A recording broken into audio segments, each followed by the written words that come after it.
साथियों, जैसे कि आप सभी को मालूम है कि सर्वोच्च न्यायालय में जो मुकदमा मदरसा बोर्ड और मदरसा शिक्षा को लेकर विचाराधीन है, शायद आज उसका फैसला, उस पर फाइनल सुनवाई हो सकती है। साथियों, इलाहाबाद कोर्ट की लखनऊ बेंच ने एक याचिका पर सुनवाई करते हुए मदरसा बोर्ड को गैर आईन बताते हुए खारिज कर दिया था।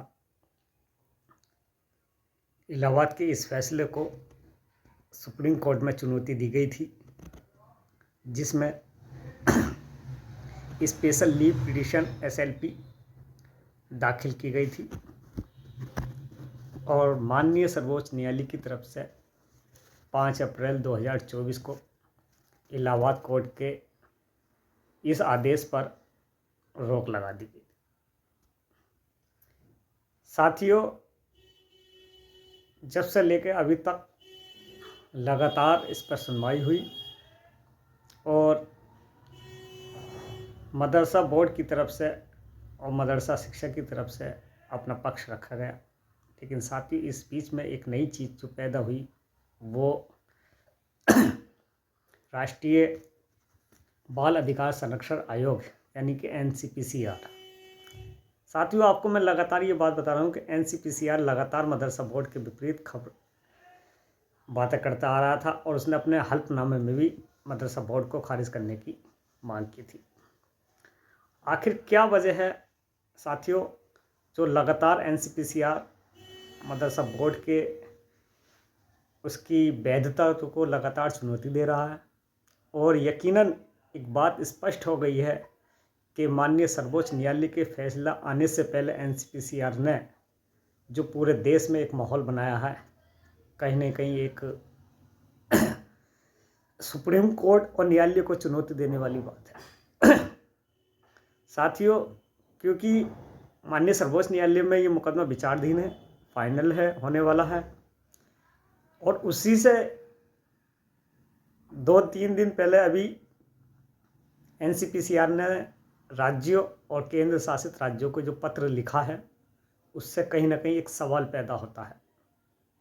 आखिर क्या कारण है, क्या वजह है, क्या हमारे अपने लोग सर्वोच्च न्यायालय में या NCPCR को सेटिस्फाई करने में असफल हैं?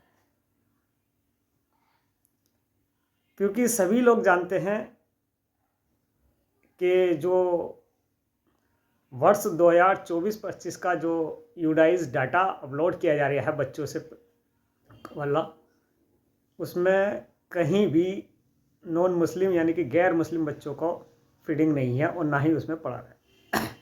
ये स्पष्ट है साथियों, लेकिन फिर भी NCPCR लगातार ये आरोप लगाता रहा है कि मदरसे में गैर मुस्लिम बच्चे पढ़ रहे हैं, उनको तालीम दी जा रही है। शायद हमारे लोग इस बात को NCPCR को समझाने में असफल रहे हैं।